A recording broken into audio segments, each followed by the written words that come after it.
With one car starting on pole and the other on the 15th place of the grid, Red Bull had nothing to worry about between their teammates, right? It would be a cruise for Perez to the win, and all Verstappen had to do was come in at second, and he had 50 laps to do this. Sounds like a challenge, right? Well, things got a little heated as Verstappen managed to drive the RB19 rocket ship to the second place in 25 laps, and was doing everything he could to push Checo out of the lead. This all led to what now looks like a relationship-ending exchange in the last few laps of the race, which could have cost Red Bull and the other drivers valuable points if they pushed their cars over the limit. So to keep everyone and the cars in check, Checo was given a target lap time of 1 minute 33 by his race engineer Hugh Bird. "What time is Max doing?" he asked. 1 minute 32.6, Bird answered. "So why are you telling me to do 1 minute 33, he protested. "We're pushing without a reason."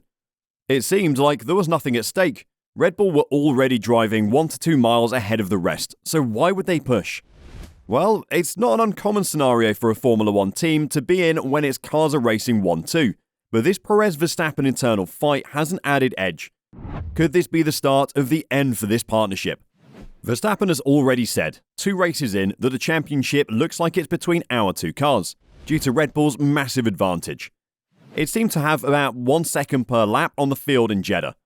As a result, neither can afford to cede anything to the other, and Perez in particular cannot afford to allow Verstappen's internal supremacy to become rooted even more within the team by letting him pass while he started on the 15th position on the grid. And here, in Jeddah, a track with barriers where he usually thrives, he realised that with Verstappen's drive shaft failure in Q2, which had forced him to start from 15th, he could show his team his worth.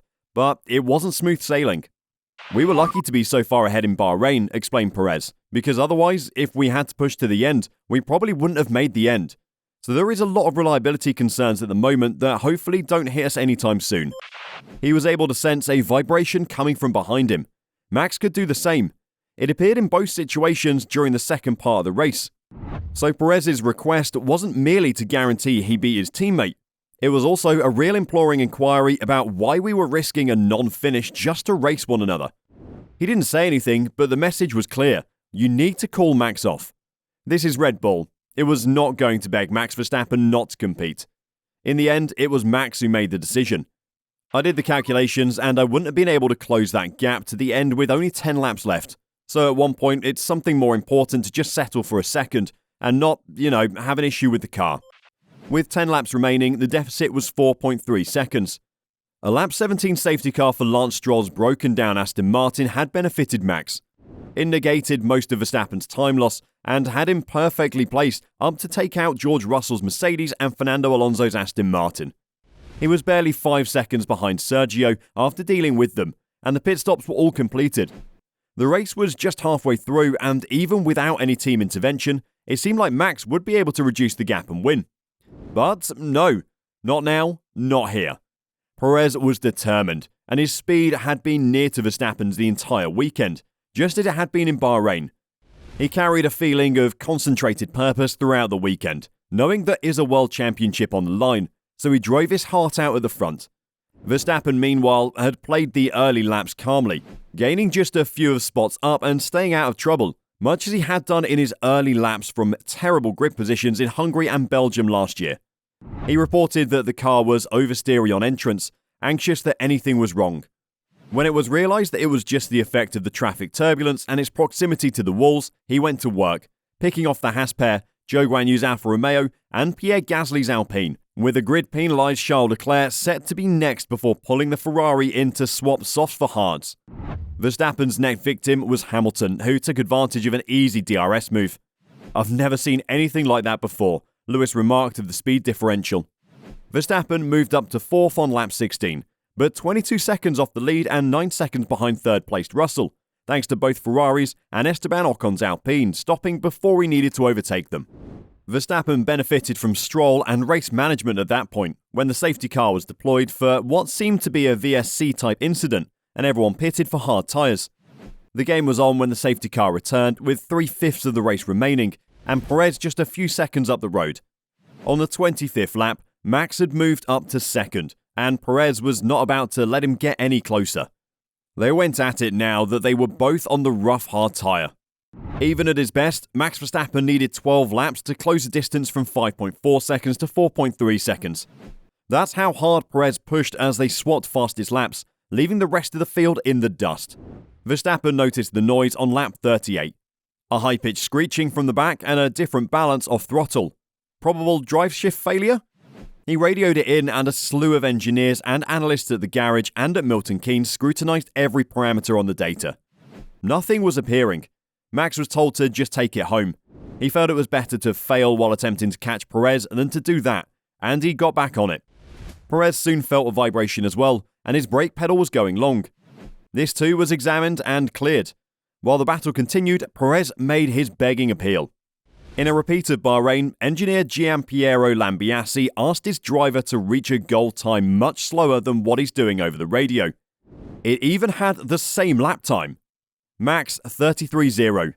Max a firm 33.0 comes next.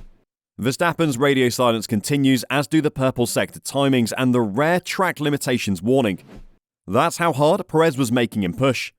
3.30 max please, he tried next. Nothing. Why are we pushing like this, Perez said again. The unsaid explanation was that they couldn't slow Max down. Perez pressed on until Max did his mental calculation and ultimately heeded Lambiase's directive with 4 laps to go, and Perez's triumph was all but secured. But Max had one more issue to pass on to his engineer. "What's the quickest lap?" he said to break the radio quiet. "We're not worried about it right now, Max," the response said. "No, but I am." Not least because it would give him the championship lead that would otherwise have gone to Perez, who posted the fastest lap up to then. Verstappen did it on the last lap, and just like that, Red Bull scored another 1-2. But this time it took a lot more from the team, could cost them car components, and has once again stirred up the relationship between the drivers. And to make it even worse, one Red Bull driver thinks he's been lied to, as Sergio Perez believes he was given different information than Red Bull Formula 1 teammate Max Verstappen, and wants to look into the events that led to him losing the fastest lap point, as the closing stint seemed to be considerably more stressful than the team would have hoped. "I asked what the fastest lap was with a few laps to go," Verstappen said. "We were first of all free to race, and of course we had a target lap time to the end, but there's a point on the line." It was the same also in Bahrain. It got asked, especially when it's just between the two cars. I think it's quite normal that you asked what the fastest lap is. Perez, who would have led the championship after Jeddah if not for Verstappen's late push for best lap, seemed to be taken off guard by what had happened. He appeared startled that Verstappen had the quickest lap in the cooling room before the podium, and asked him what instructions he'd received. 2 laps from the end, they told me to keep a certain pace. They told me I had the fastest lap and to keep the pace a certain pace, Perez said in the subsequent press conference. "I thought the communication was the same to Max, so it's something we need to review, because I certainly got different information, and I just couldn't push there in the end." So what are your thoughts? Is this the last season we'll see the Max-Checo pairing, as the tension is growing higher and higher every race? It will be an interesting season if it stays this way. Let us know your thoughts in the comments below. Don't forget to subscribe to the channel to stay updated with the latest F1 news, and we'll see you in the next video. Thanks for watching.